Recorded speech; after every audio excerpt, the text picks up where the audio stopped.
Hi, everyone. Welcome to this webinar hosted by MEF and sponsored by NetNumber. NetNumber, as I'm sure all of you know, or most of you know, is an industry leader in number portability, signaling, routing control, and fraud prevention. My name is Nick Rossman. I'm a director of projects at MEF, and my key focus here at MEF is on anti-fraud initiatives. Hence, why I'm hosting and moderating today's session. With me today, we have Catalin Badea, VP Product Management at NetNumber, and we have Brad Greer, VP Data Solutions and Product Marketing. Over the last little while, NetNumber has introduced several new and I think pretty cool services in real time, and they set up a new approach which NetNumber is calling NIaaS to tackle some of the emerging fraud trends and developments. We've called this webinar Ferocious Fraud Growth Demands a New Method, Unveiling NIaaS, which actually stands for Number Intelligence as a Service, NIaaS. So to get us started, Brad, I thought I'd ask you the first question. And to set the stage, can you tell us a bit about how fraud is continuing to grow? What new and sophisticated, methods are you seeing as the biggest threat in the market today? Yeah, Nick, absolutely. So, Nick, have you looked at your phone lately? Let's start there. You've looked at your phone lately, so you're going to notice that it's full of messages and voicemails probing you for personal information that'll be harvested and potentially used against you later. The thing about fraud, it's always discovered after it happens, right? The biggest problem is information's too available. People are giving it away, right? That's why fraud continues to grow. At NetNumber, we notice brand impersonation and spoofing phone numbers is one of the biggest trends. It's complex. It requires a complex type of data to identify, solve, and cut it off before it happens, right? With such complexity, many fall short of developing a comprehensive strategy for real-time phone number intelligence to eliminate this kind of fraud as it exists. So I'd say in the market today, that's probably, at least in America's over here, it's the biggest topic right now. It's the biggest annoyance. There's so many different demographics of people being taken advantage of. And really, it's very sophisticated. I mean, we see text messages from folks all the time coming in that look legitimate. We click on a link, we give away all of our information, and then 2 months later, our bank account's drained. So there's things like that going on here to really set the stage. Cool. That's exactly what we needed to hear. Look, maybe I'll flip over to Catalin for the next question. Can you tell me, what does it seem like, despite the industry's best efforts, why does it seem like, despite the industry's best efforts, fraud is keeping pace with anti-fraud innovation? Right. So look, the industry is doing a lot to mitigate fraud, but the truth is that fraudsters are really talented and they also have vast resources available. They're experimenting a lot, and they're also very eager to adopt new technologies. If we look at AI, for example, voice cloning and even deepfakes have been around for quite some time, while in terms of fraud protection, the different service providers out there, they're working as we speak on implementing AI into their various solutions. So fraudsters are one step ahead, you can say. And now, all in all, I don't think that we will ever see a world without fraud. It's a cat and mouse game, what's important is to continue fighting fraud, to do this on an ongoing basis, make it as difficult as possible for fraudsters to succeed, and make it as expensive as possible for them to succeed, because this will make them shift resources to other areas. Yeah, absolutely. It's almost a bit of a whack-a-mole, but you try to stay one step ahead of the fraudsters. So let me ask you a question then, Brad, going back to you. So I know that NetNumber is a big believer in the power of data to fight against fraud. Maybe you can walk us through that a little bit and tell us a bit about what kind of data and how it can be used. Yeah, absolutely. So when a phone number is first seen in your ecosystem, it's important to establish a foundation. Really, that foundation is based off of for our clients joining into this webinar. It's really based off of whatever information you're collecting around that phone number, right? When I say foundation, we have foundational information here that pairs nicely with whatever information you collect about the phone number. The first part really is understanding the operator that provisioned the phone number and its line type. That impacts everything that you do next as far as interpreting the phone number through your ecosystem. Whether you're routing a phone number's message or call, or even onboarding a new user to make a purchase. Then really you go into an observe mode after you have, those tidbits of information. As you continue to observe the phone number in your ecosystem, you're going to start to notice different behaviors based on whatever activities you're doing with the phone number. This is where we're really a key partner. We can help you with the phone number detect changes on the validity of the phone number, the connectivity, and even if a phone number is switching operators or being provisioned for a different line type. What I mean by different line types is when a phone number is provisioned, really it's either mobile or a landline, right? Those are your two options. Well, what will happen sometimes is as the phone number switches operators, we'll actually see a line type change as well. That can impact the way to service communications. Fraudsters sometimes attack when that change happens, right? If it's a landline, they'll know that the existing subscriber isn't anticipating text messages, right? They might register, or do something malicious at a point of behavior, right? So, in short, this type of activity, it can give you data that you need in real time. That's a good example of how to detect fraud types of behaviors. On top of that, we're really focused right now on offering services to monitor and lock down the phone number from being provisioned by a potential spoofer. So really what we're doing here in our data services is not only are we offering you real-time data to interpret some of these behaviors, but we're also giving you a way to monitor and also a way to lock down phone numbers in your ecosystem. So in our minds, we're giving you a full suite of phone number intelligence in real time, whether it's push pull, however you need it, we got it. And this is data across the globe, right, Brad? It's not just Yes. restricted to one market. Yeah, absolutely. Absolutely. Yeah. So I thought, hey, I probably should have mentioned at the start of the call, if you have any questions, those of you who are following us online, just pop them in the chat and either Brad or Catalin will just answer those questions throughout the meeting or towards the end of the meeting when we have a bit of time. So thanks again for that answer, Brad. Very helpful. Maybe I'll switch back to you, Catalin. It seems to me in the world of tech and comms, it's become sort of like an as a service world. I don't know if that makes sense to those of you following, but I hope you know what I mean. So how does phone number intelligence data fit into that? Yeah, absolutely. So, well, first of all, phone number intelligence is metadata about phone numbers, and Brad provided some great examples there. What's the carrier associated with the phone number? Did anything change with the phone number recently? Was it maybe ported?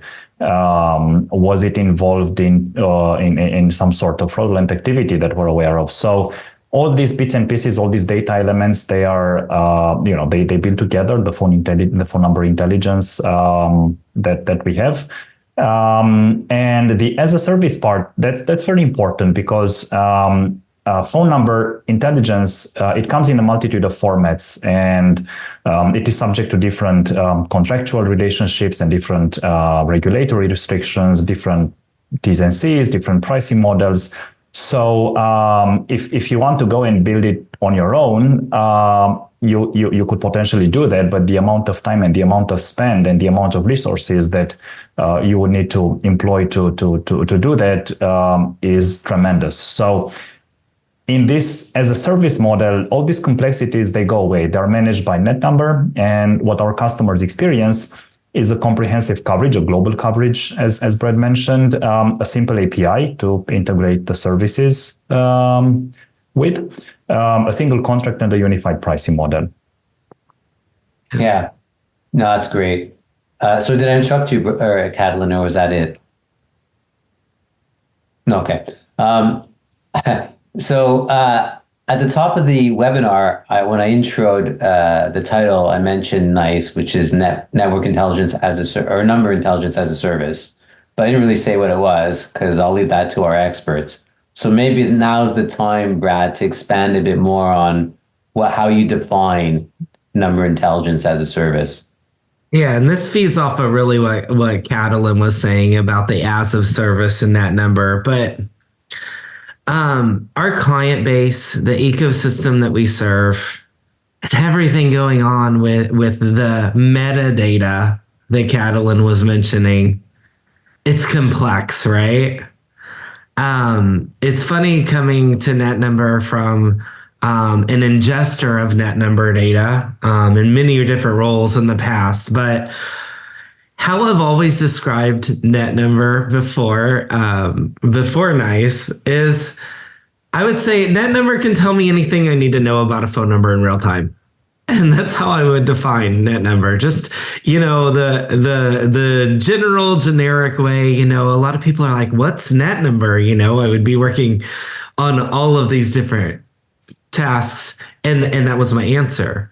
Well, number intelligence as a service is a sophisticated way to put that.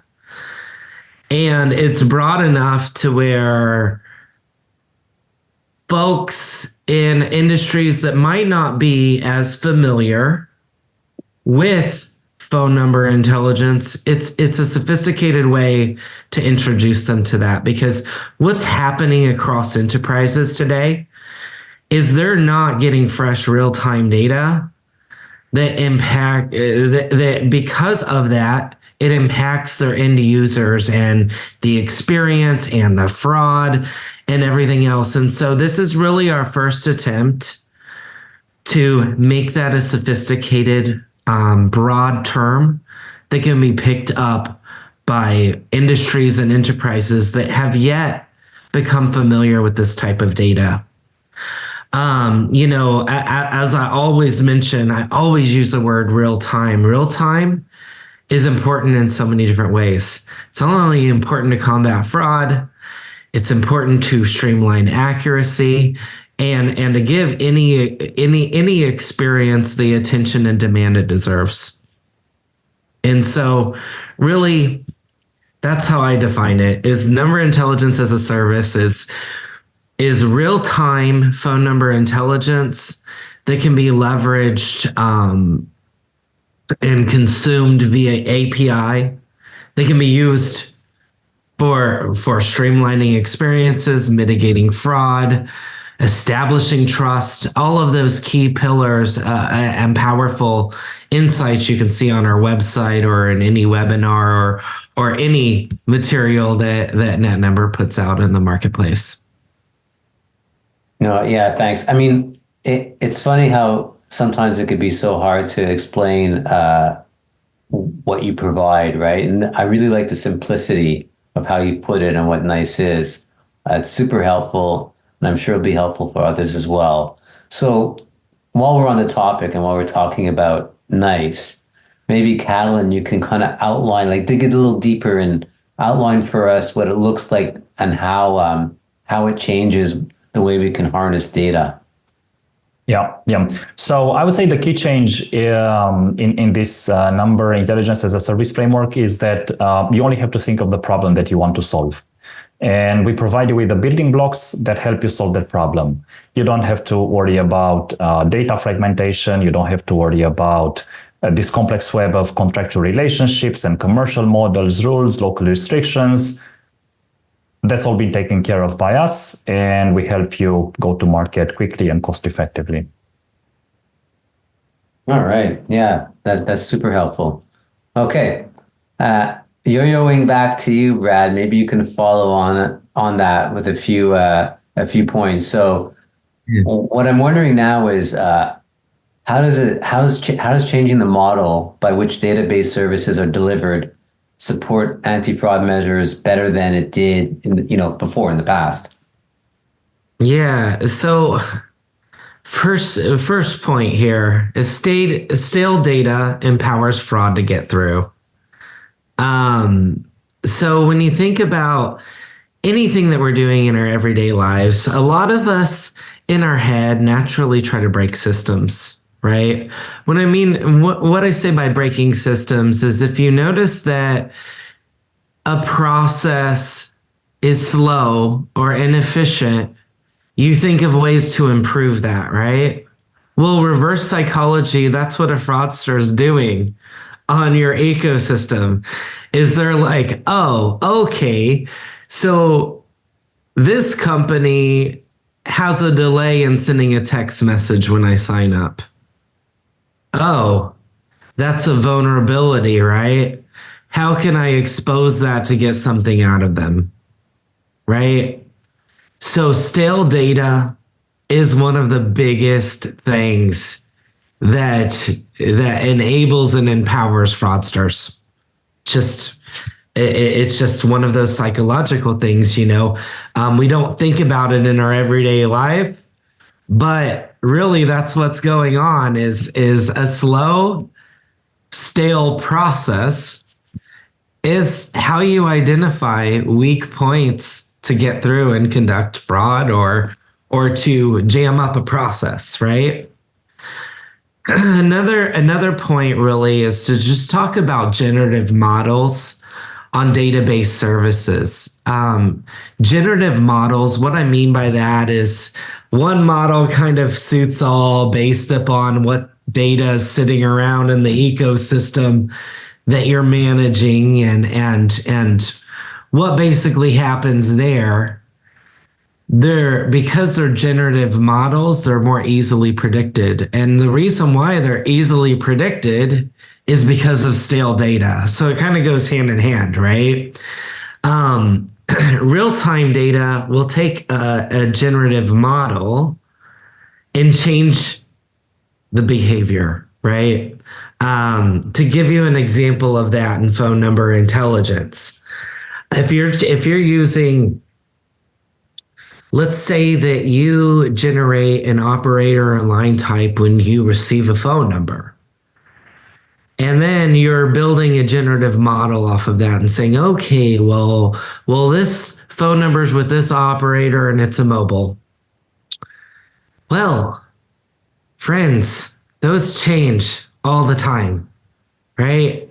If you're operating a generative model on that and you're not looking to detect operator and line type changes, that trips the whole model.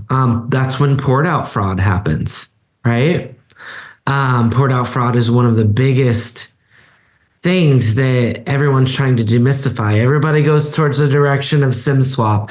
SIM swap just sounds more sophisticated, right?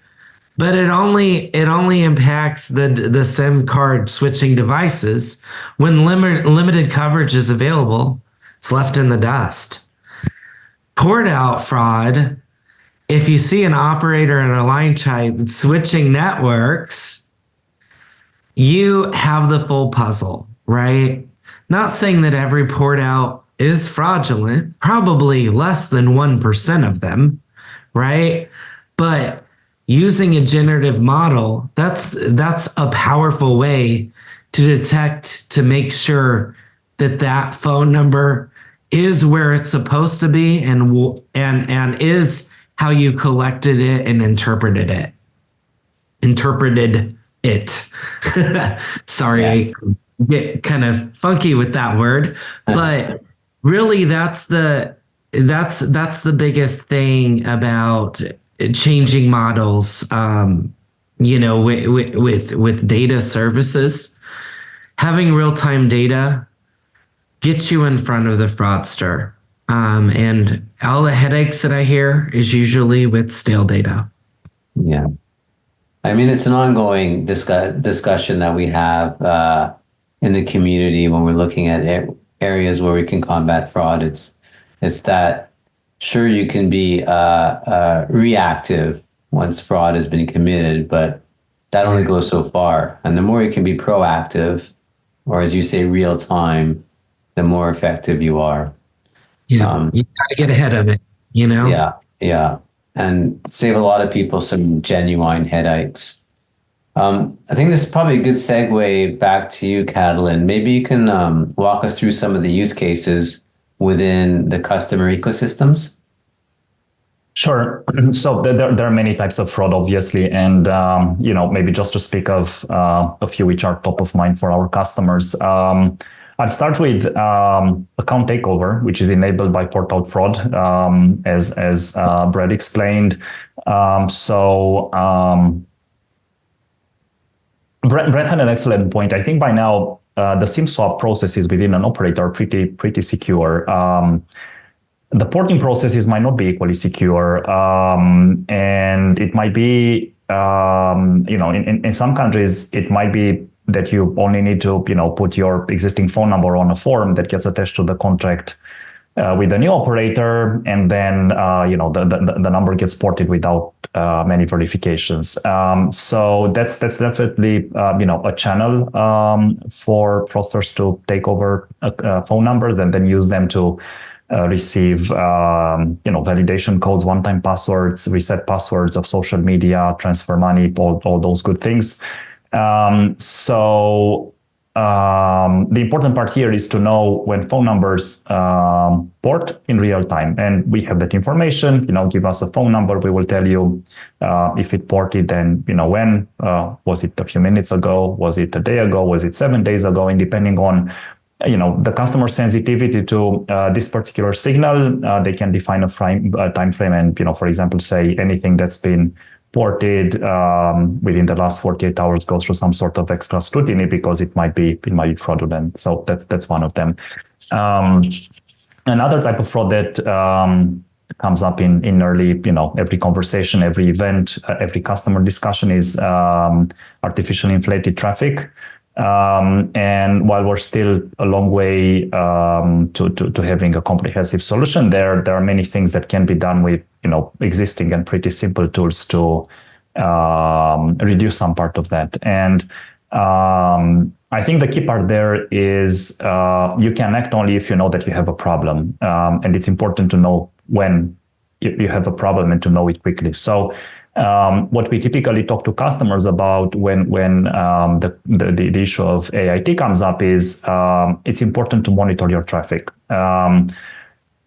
You know your traffic profile best, assuming that you have users within a specific country, their distribution should roughly follow the market shares of the different operators, MNOs and VNOs in that country. If suddenly you see that your traffic to a small operator increases from less than 1% to 5% or 10%, that's something that you should look into right away.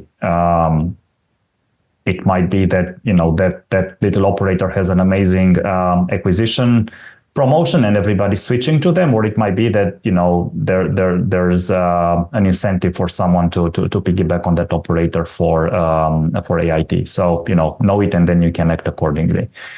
And another example, another use case that I would give here is spoofing. Brad also talked about that. It comes up in different shapes and forms. It's equally employed for within voice traffic as in text messaging.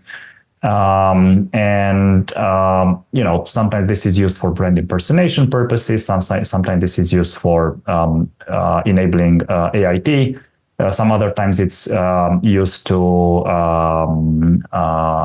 enable, fraud like CLI refiling. Well, in the context of origin-based rating, particularly in Europe, where the rates for calls within the EU are lower than for calls coming from outside of the EU into the EU. So then there are incentives for the fraudsters to change the CLI to a European one to benefit from the low rate. So, different scenarios, but here,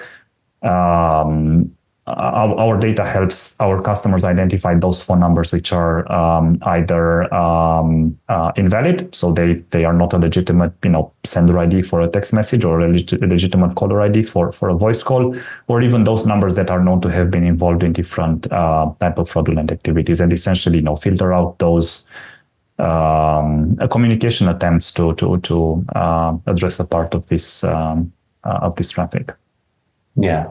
I mean, you just to echo your thoughts there, Catalin. I mean, I know here at MAP, AIT and spoofing are, they're super high on the radar of our members. This is what we get feedback on all the time. These are the biggest areas of concern. We have several initiatives looking at how to mitigate AIT and how to block spoofing. So I think the kind of work NetNumber is doing in this area is massively appreciated. We need to continue doing this sort of stuff. Maybe time to flip over to you, Brad. Another question around the scope of NICE, like the scope of the NICE delivery, and how its value can be expanded or complemented by additional tools or services. Yeah, so let's think about this here. Like NetNumber, we provide all of our data services are API, right? And our sourcing of data is real time. So really, to talk about number intelligence as a service, it's important to know that when you get a phone number, you could call our data, right? When you do anything with a phone number, you can call our data. So that kind of falls into that NICE category. One thing that I wanted to really talk through here is Catalin and I, oh my gosh, we talk every day and we're brainstorming about different problems in the ecosystem that we see and what data and what services can we produce to address them, right? Well, our newest thing really is a monitoring solution called Number Watch that enables clients to push and pull data from us in real time, right? What basically it is you can register every single phone number that you're working with in your ecosystem, and we will tell you when there's an operator change, right? So it's a way to kind of monitor your whole entire ecosystem and us to notify you when a change has happened, right? What more real time can you get than that? And again, addresses some of those points that Catalin brought up around, and the points that I've brought up through the call, spoofing, AIT, port out fraud, which is over account takeover prevention, right? So we're continually rolling out ideas and services to address things like this in support of NICE, right? The way that we're labeling number intelligence as a service is, it's real-time services. It's taking action. It's all of those things. So just that's kind of to give you an example of that, Nick. No, that's great. Thanks, Brad. All these answers are super enlightening, and we're getting a really good feel for what NICE is. So maybe one last one for you, Catalin, then I'll let you guys off the hook unless there's other stuff you want to bring up. As we look to the future, how do you see NICE becoming a new tool of choice for a changing landscape of fraud? Yeah, look, Brad used a certain keyword, too many times to count through the webinar today, real time. And he did it with a very good reason. This is from our perspective, the key requirement already today, and it will continue to be even more important in the future. Now, gone are the days of, daily reports of what happens in your network or in your ecosystem. Now, fraud happens really, really quickly. A specific attack might take only 5 minutes before the fraudster rotate to new numbers in order to avoid detection. It's common on all channels. So it's really important to underline this real-time aspect.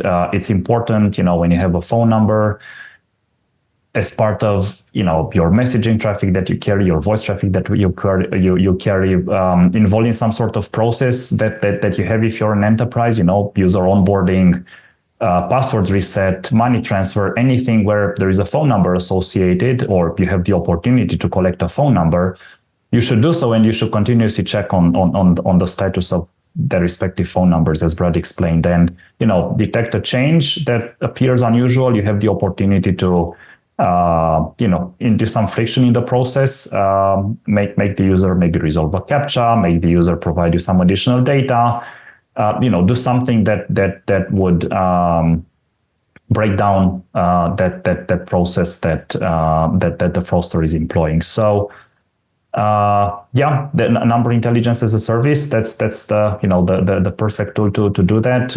Everything as a service, everything as any data point available as an API. This makes it really easy to integrate with these different processes in real time and address those issues. Excellent. So look, I'm at the end of my questions. I don't know, Brad, if there's anything you want to add. If not, I'm happy to. Nick, all that I'll say is every single service in the world today is real time, whether it's digital, whether it's in person. Why would you think that you don't need real time data to support that? And I'll just leave that thought to everyone. Yeah, agreed. That resonates with all of us. So I'd like to thank both of you tremendously for this session, for this webinar. I think it's been very enlightening for all of us. I'd especially like to thank NetNumber and those of you who tuned into this webinar. Thank you so much. If there are any questions in the chat, we'll get back to you. And I'd like to wish everybody a nice day. Thank you very much, and bye-bye. Thanks, everyone. Bye. Bye.